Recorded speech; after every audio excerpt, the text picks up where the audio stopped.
Shalom. Selamat malam semua. Yuk, hari ini kita akan bahas topik tentang unseen seed, unseen growth, sampai lupa. Ya, kita buka Markus 4, perumpamaan tentang benih yang tumbuh. Markus 4 ayat yang ke-26 sampai yang ke-29. Markus 4 ayat yang ke-26 sampai ayat yang ke-29. Baca gantian ya, pendek. Mulai dari Ko Joni, baca gantian. Markus pasal yang 4 ayat ke-26 sampai ke-29. Lalu kata Yesus, beginilah hal kerajaan Allah itu, seumpama orang yang menaburkan benih di tanah. 27. Lalu pada malam hari ia tidur dan pada siang hari ia bangun. Dan benih itu mengeluarkan tunas dan tunas itu makin tinggi. Bagaimana terjadinya tidak diketahui orang itu. Bumi dengan sendirinya mengeluarkan buah, mula-mula tangkainya, lalu bulirnya, kemudian butir-butir dan yang penuh isinya dalam bulir itu. Apabila buah itu sudah cukup masak, orang itu segera menyabit sebab musim menuai sudah tiba. Amin. Markus 4 kita belajar dari benih yang tumbuh. Kalau kita lihat di Markus 4 yang di ayat yang pertama, itu cerita tentang seorang penabur. Seorang penabur sudah kita bahas. Nanti boleh dilihat di YouTube channelnya lagi kalau lupa tentang sebuah penabur. Ada satu perumpamaan lagi yang belum pernah kita bahas, yaitu perumpamaan tentang pelita, ayat ke-21. Nah, perumpamaan tentang pelita ini dan ukuran itu menjelaskan kalau di susunan kitab Markus ini adalah yang dipercaya bahwa yang nulis adalah Yohanes Markus, tetapi Yohanes Markus itu menulis dari hasil khotbahnya Petrus. Jadi ini sebetulnya Injil Petrus, dipercaya ini Injil Petrus. Nah, menarik sekali susunannya di Markus 4 ini berbeda dengan dari Matius maupun Lukas. Nah, berbedanya adalah dimulai dari penabur, terus ada perumpamaan tentang pelita. Kalau kita baca di Matius, itu di awal-awal, tidak termasuk di khotbah perumpamaan. Saya lupa di ayat yang keberapa itu, kira-kira Matius 10, Matius something lah. Tapi itu pun juga parsial. Nah, ketika saya baca ulang Markus 4 ini, Markus 4 ini menjelaskan apa yang ada di atasnya. Nah, kalau di Markus 4 yang itu kan kenapa Tuhan Yesus berbicara melalui perumpamaan? Yang tempo lalu kita menerjemahkan singkatnya begini. Yang pengen tahu biar tahu, yang nggak kepengen tahu supaya nggak tahu. Itu sebelum Ko Gunawan ya. Kita kurang lebih menerjemahkan seperti itu bahasa singkatnya. Nah, menariknya di 21 sampai 25 itu terus begini. Saya akan bacakan ya. Ayat yang 22, sebab tidak ada sesuatu yang tersembunyi yang tidak akan dinyatakan, dan tidak ada sesuatu yang rahasia yang tidak akan tersingkap. Seolah-olah yang lalu menjelaskan kenapa dalam bentuk perumpamaan supaya yang nggak ngerti biar nggak ngerti. Tetapi di Markus 4 ayat 22 disanggah, meskipun demikian, yang nggak ngerti biarlah nggak ngerti, meskipun demikian nanti tidak mungkin tidak akan disingkapkan. Jadi firman yang benih, perumpamaan tentang benih itu kan adalah firman Tuhan. Benih yang kita taburkan, benih yang sudah nyampe di orang, tidak mungkin terbiarkan sia-sia. Suatu saat, tanpa campur tangan manusia, itu akan terungkap. Tidak ada rahasia yang tidak akan diungkap. Nah, kita masuk unseen growth. Unseen growth.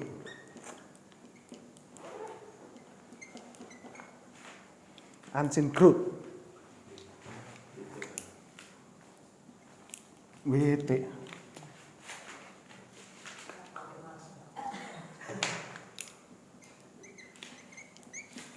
Unseen growth. Nanti saya hapus ya.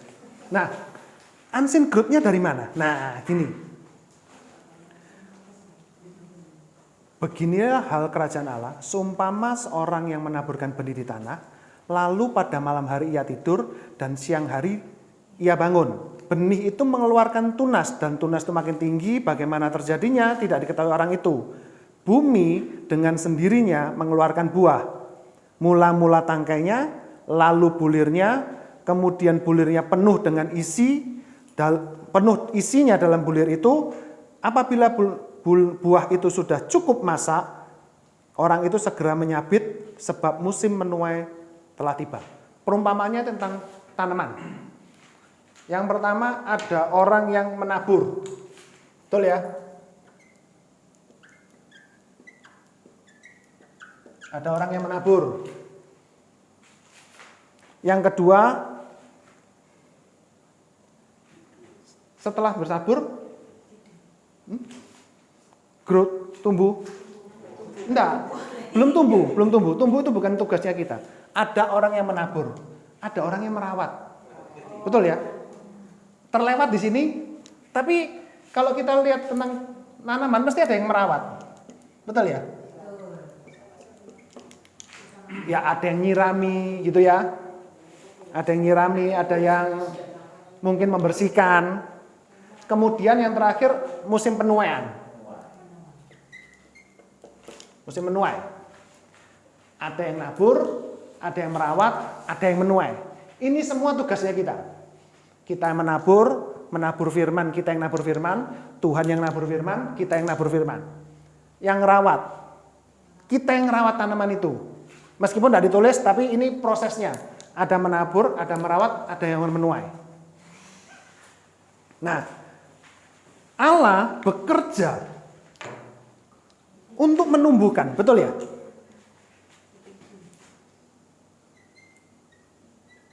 Coba kita buka 1 Korintus 3 ayat yang ke-6.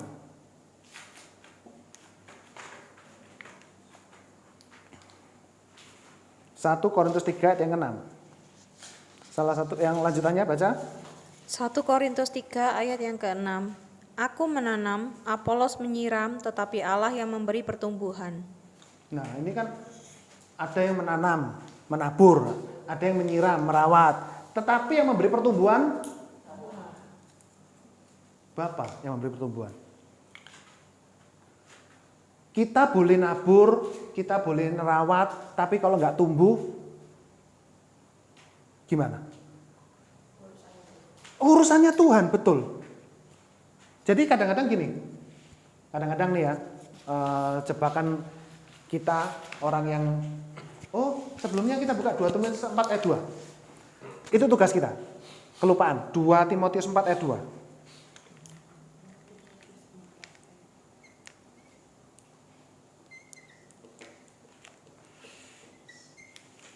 2 Timotius 4 ayat 2. Beritakanlah firman, siap sedialah baik atau tidak baik waktunya, nyatakanlah apa yang salah, tegurlah dan nasihatilah dengan segala kesabaran dan pengajaran. Nah, 2 Timotius 2 mengajarkan bahwa beritakanlah firman, apa? Kondisinya gimana? Kondisinya gimana? Baik atau tidak. Waktu yang tepat, waktu yang tidak tepat gitu ya. Baik atau tidak baik keadaannya, waktu yang tepat, waktu yang tidak tepat. Berarti senantiasa gitu ya, selalu gitu ya. Nah, ketika kita nabur, pada waktu petani mau nabur, dia pasti mengharapkan menuai, betul ya? Tetapi ada waktu-waktu tertentu ketika kita nabur, ternyata kita sudah rawat, ternyata nggak tumbuh. Contoh, kita nginjili. Sudah bertahun-tahun Tuhan, aku berdoa, aku nginjili keluargaku. Mana belum ada buahnya. Jangankan buah, ketok toko lah enggak. Pernah ngalami? Pasti pernah ngalami ya. Saya baru-baru ini diajak bergabung oleh The Gideon. The Gideon Internasional itu adalah sebuah lembaga yang dia itu menabur Injil. Nah, ketika dia nabur Injil itu tadi, ada seorang kawan yang ngomong pada saya waktu saya ajak, kayaknya kok nggak ada gunanya ya, cuman nabur doang. Tapi ketika saya baca ini, oh ini ada kaitannya. Ada tugasnya menabur. Kalau di 1 Korintus 3 ayat 6 tadi siapa yang nabur tadi? Siapa yang menanam gitu ya, Pak? Paulus menanam, Apolos yang menyiram. Masing-masing punya tugasnya masing-masing. Yang punya tugas untuk nabur, ya nabur aja. Baik atau tidak waktunya, beritakanlah aja firman. Baik atau tidak baik waktunya.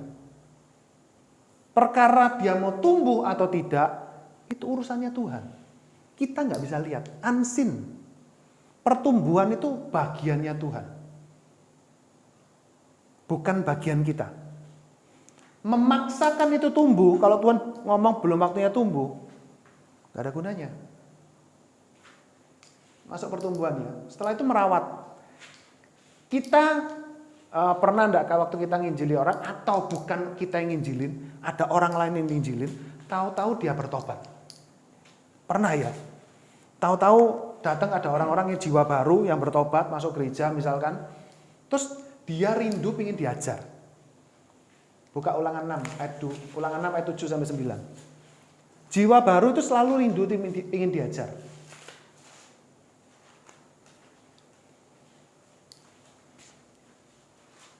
Ulangan 6 ayat 7 sampai 9. Ayat 7. Haruslah engkau mengajarkannya berulang-ulang kepada anak-anakmu dan membicarakannya apabila engkau duduk di rumahmu, apabila engkau sedang dalam perjalanan, apabila engkau berbaring, dan apabila engkau bangun. Ya.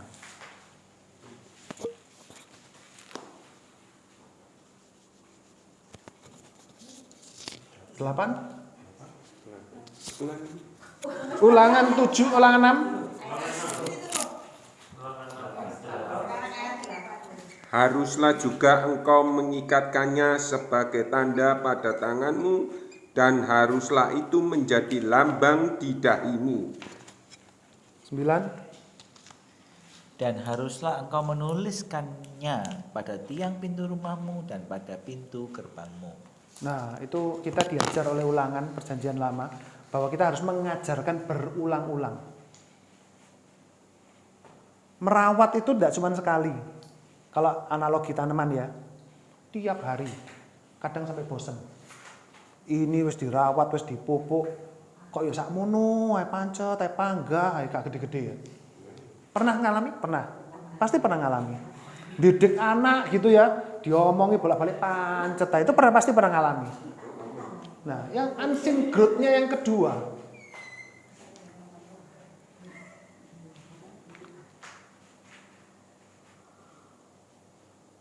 Ternyata pertumbuhan itu juga bagiannya Tuhan. Bagian kita ngajar berulang-ulang. Bagian Tuhan nanti memberi pertumbuhan. Coba buka Matius 28.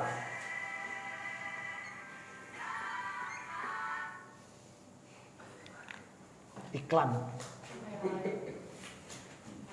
Matius 28 ayat 19.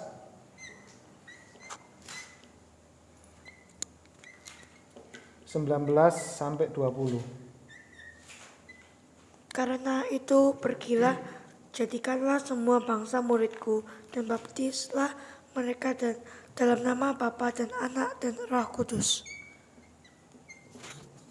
Lanjut. Dan ajarlah mereka melakukan segala sesuatu yang telah kuperintahkan kepadamu.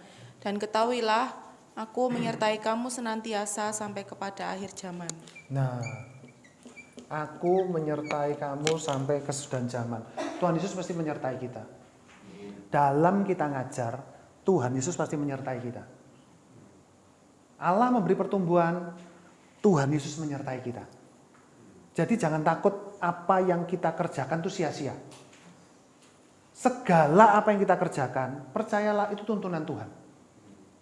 Tidak ada satupun yang sia-sia. Nah, ketika sudah bertumbuh, ketika sudah berbuah, ketika sudah berbuah lebat, waktunya untuk menuai. Buka Lukas 2. Lukas 10 ayat 2. Lukas 10 ayat 2. Lukas 10 ayat 2, katanya kepada mereka, tuaian memang banyak, tetapi pekerja sedikit. Karena itu, mintalah kepada Tuan yang empunya tuaian, supaya ia mengirimkan pekerja-pekerja untuk tuaian itu. Nah, waktunya menuai itu adalah waktunya untuk berdoa. Waktu penuaian adalah waktu berdoa. Ini siklus yang selalu ada di kekristenan. Ada waktu menabur, ada waktu merawat, ada waktu menuai. Itu tanaman. Dalam kekristenan ada waktu untuk menaburkan firman, ada waktu pemuritan, dimuridkan, pemuritan. Ada waktu untuk berdoa. Minta jiwa-jiwa, minta pekerja. Bukan lagi minta jiwa-jiwa, tapi minta pekerja. Ini firman.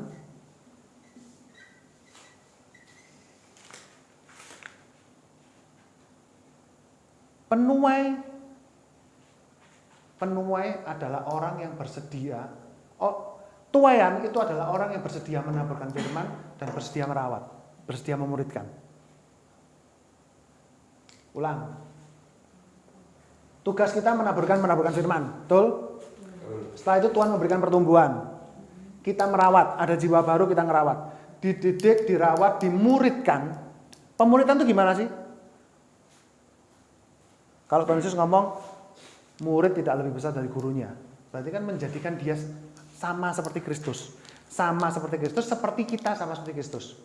Yang pertama dia memuridkan itu adalah menjadikan murid itu sama seperti gurunya. Dan guru itu sama seperti gurunya lagi, gitu ya. Memuridkan. Ketika sudah berhasil dimuridkan, doa lanjutannya. Doa supaya muridmu ini tadi bisa melakukan ini lagi.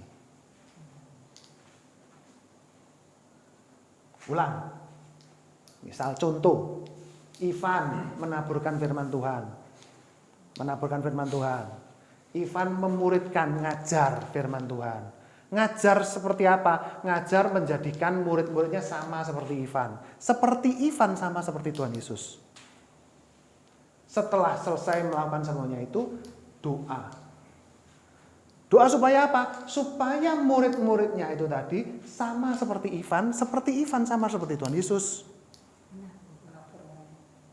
Supaya muridnya tadi itu bisa nabur lagi. Dan ini circle yang terus dijalankan. Maka itu masih ingat gak?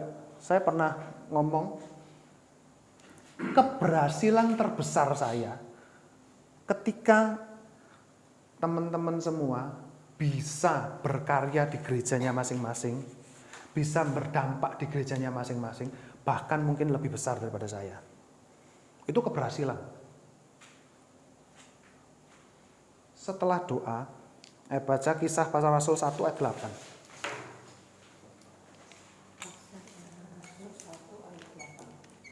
Kisah Para Rasul 1 ayat 8.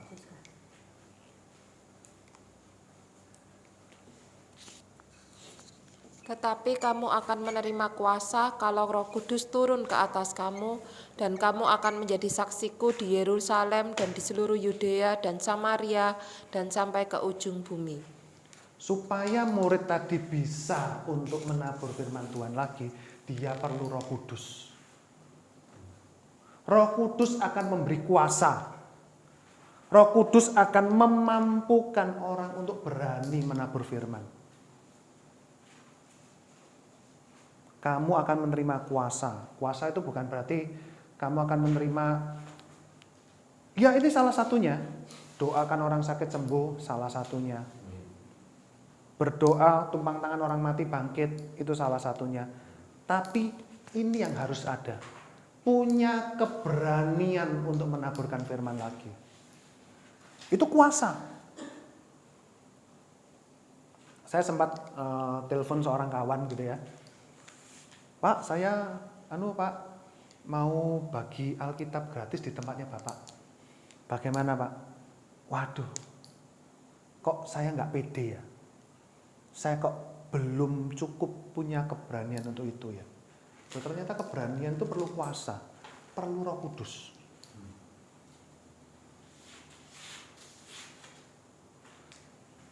Semuanya ini bagian kita sudah kita lakukan. Tetapi yang unseen ini tidak bekerja juga nggak menghasilkan apa-apa. Tetapi kalau unseen ini bekerja, kita nggak melakukan apa-apa, itu bisa jadi sesuatu loh. Tanpa campur tangan manusia, Tuhan bisa. Tapi kita yang bekerja tanpa campur tangan Tuhan, nggak mungkin jadi apa-apa. Karena itu penting, kolaborasi dengan Allah Tritunggal itu penting. Bapa memberikan pertumbuhan. Tuhan Yesus, kita harus sadar bahwa Tuhan Yesus selalu menyertai kita dalam setiap kegiatan. Dan Roh Kudus memberikan kita power, kuasa, supaya minimal kita berani. Karya-karya lain banyak, menyembuhkan orang sakit, minum bisa ular tidak mati.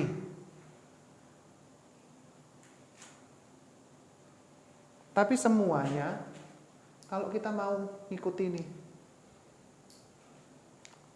dimulai dari nabur. Bagian kita kerjakan. Baik, tidak baik keadaannya, pokok nabur.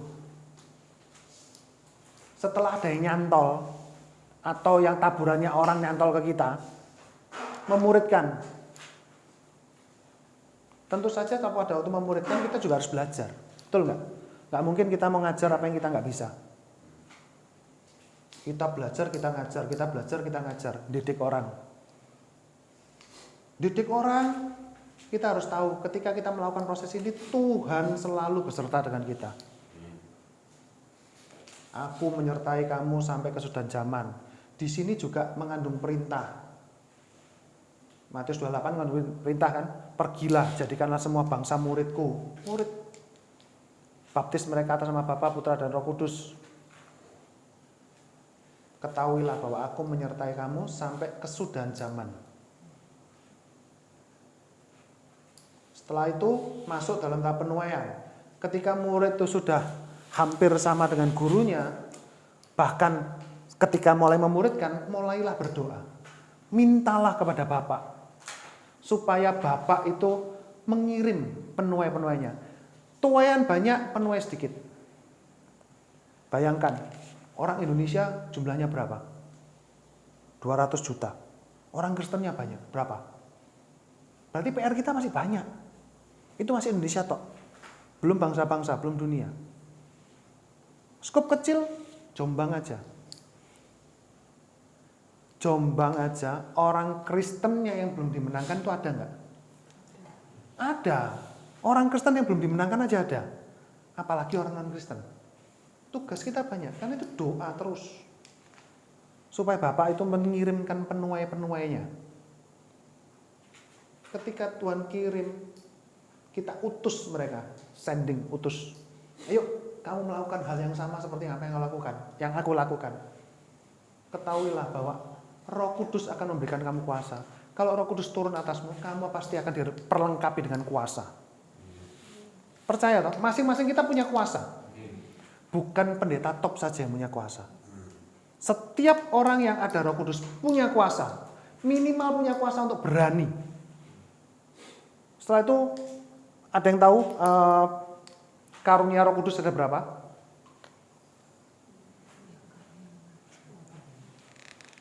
Karunia Roh Kudus, saya juga lupa. Browsing dulu ya.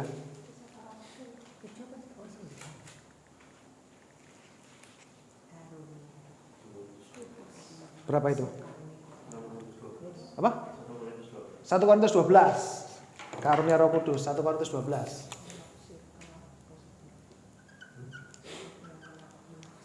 Ya coba.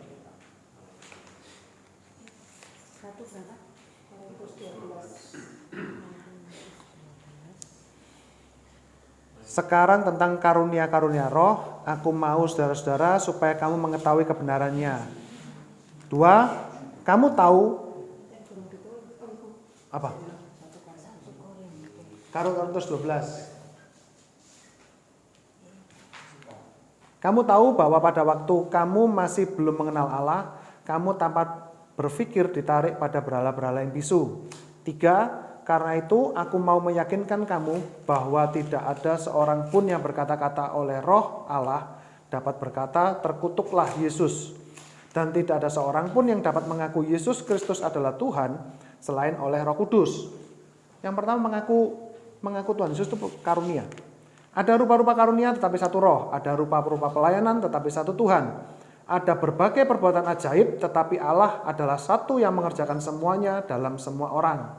7. Tetapi kepada tiap-tiap orang dikaruniakan pernyataan roh untuk kepentingan bersama. 8. Sebab kepada seorang roh memberikan karunia untuk berkata-kata dengan hikmat. Kata-kata hikmat. Dan kepada yang lain roh yang sama memberikan karunia berkata-kata dengan pengetahuan. Kata-kata hikmat, kata-kata pengetahuan. 9. Kepada yang seorang roh yang sama memberikan iman karunia. Dan kepada yang lain yang memberikan karunia untuk menyembuhkan.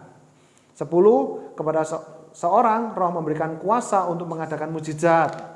Dan kepada yang lain yang memberikan karunia untuk bernubuat.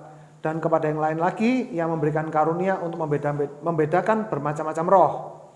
Kepada seorang yang memberikan karunia untuk berkata-kata dalam bahasa roh.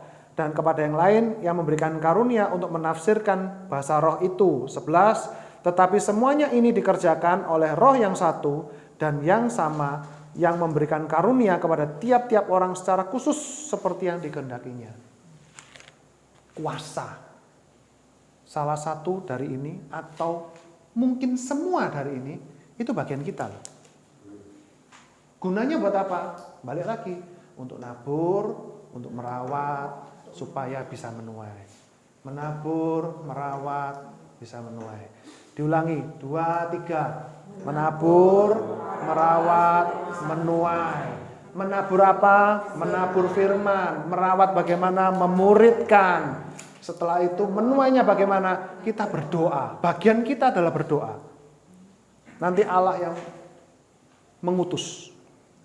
Roh Kudus memberikan kuasa. Supaya nanti murid kita bisa melakukannya lagi.